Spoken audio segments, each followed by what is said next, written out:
తెలుగు ఇండస్ట్రీలో mega family నుంచి వచ్చిన హీరో పవన్ కళ్యాణ్.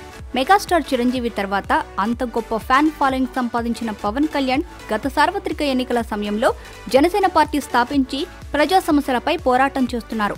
ఇప్పటికే రాజధాని భూ నిర్వాసితుల కోసం పోరాడిన పవన్ ప్రస్తుతం ఏపీకి ప్రత్యేక హోదా కోసం పోరాటం చేస్తున్నారు. అయితే ఇప్పటి వరకు ఉత్తరాది వారు దక్షిణాది వారిపై చిన్నచూపు చూస్తున్నారని తన ప్రసంగాల్లో ఎన్నోసార్లు ప్రసంగించారు. ఇక తిరుమల తిరుపతి దేవస్థానం ఈవోగా అనిల్ కుమార్ సింఘాల్ నియామకాన్ని నిరసిస్తూ జనసేన పార్టీ అధినేత పవన్ కళ్యాణ్ ఇటీవల వ్యాఖ్యలు చేసిన సంగతి తెలిసిందే. దీనిపై చాలా మంది రాజకీయ నాయకుల నుంచి విమర్శలు ఎదుర్కొంటున్న పవన్ పై తాజాగా ప్రముఖ జర్నలిస్ట్ అర్నబ్ గోస్వామి తీవ్రంగా స్పందించారు. పవన్ కళ్యాణ్ పై ఘాటు విమర్శలు చేశారు. పవన్ కళ్యాణ్ ఒక నటుడు మాత్రమేనని, మంచి పౌరుడు కాదని అన్నారు.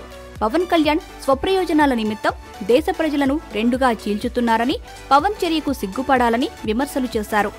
భగవంతుడు అందరికీ సమానమే అని, ఇందులో భాష ప్రాంతీయ భేదం ఏంటి అని ప్రశ్నిస్తున్నారు. పవన్ కళ్యాణ్ స్వప్రయోజనాల నిమిత్తం దేశ ప్రజలను రెండు వర్గాలుగా చూడడం తగదని అన్నారు. పవన్ వ్యాఖ్యలపై సీనియర్ నటుడు మోహన్ బాబు కూడా ఘాటుగానే స్పందించారు. అంతేకాదు టీటీడీ ఈవో అనిల్ కుమార్ సింఘాల్కు మద్దతుగా నిలిచారు.